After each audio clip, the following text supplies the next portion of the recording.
வணக்கம். நேற்று நடந்த நிகழ்வு பார்த்துருப்பீங்க. அதை பற்றி நம்மளும் வீடியோ போட்டிருக்கோம். ஒரு சில டீட்டெயிலிங் மட்டும் எனக்கு தோணுச்சு சொல்லலாம்னு தான்.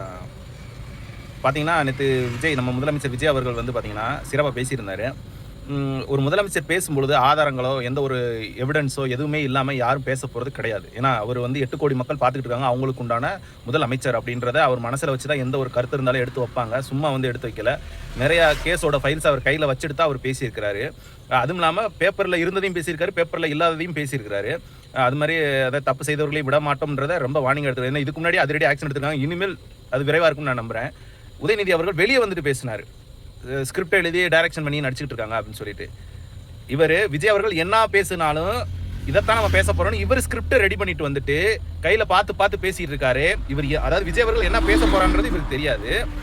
இவர் அவர் என்ன பேசினாலும் இதை நீ பேசிட்டு வான்னு சொல்லி ஆல்ரெடி ஒரு ஸ்கிரிப்டை ரெடி பண்ணி வச்சுருக்காங்க. அதைத்தான் அவர் பேசிட்டு போயிருக்காரு. இதுதான் அங்கே நிசப்தானமான உண்மை. நீங்களே நல்லா பார்த்துருப்பீங்க. ஒவ்வொரு ஆன்சர் பண்ணுறப்பையும் கீழே பார்த்து ப்ரெஸ் மீட் கொடுத்துருக்காரு. இதில் வீட்டில் போயிட்டு பர்சனல் அட்டாக் வேறு. இவர் எதிர்க்கட்சி தலைவர்ன்ற முறையில் ஒரு குட்டி ஸ்டோரி தான் சொன்னார். நீங்கள் கூட தான் சோப்பா மாடலு குதிரை பேரம்னு பேசுனீங்க. இதே மாதிரி எங்களுக்கு தேவையில்லாத கதைகளை பேச தெரியும், அதெல்லாம் தேவையில்லை, ஆக்கப்பூர்வமான கருத்தை சொல்லுங்கள் தான் முதலமைச்சர் அண்ணா அவர்கள் சொல்லியிருக்கிறாங்க. அதை புரிஞ்சுக்க தெரியாத எதிர்க்கட்சி தலைவர் என்ன வெளியே குடும்ப விஷயத்தெல்லாம் இழுத்து போட்டு பேசிக்கிட்டு இருக்கிறாரு. ஆனால் அதாவது மக்களுக்கு கடைசி வரைக்கும் இவங்க நல்லது பண்ணுற மாதிரி ஐடியா கிடையாது. அதாவது ஆக்கப்பூர்வமாக ஏதாவது சொல்லுவாங்க அப்படின்ற ஒரு ஐடியா கிடையாது.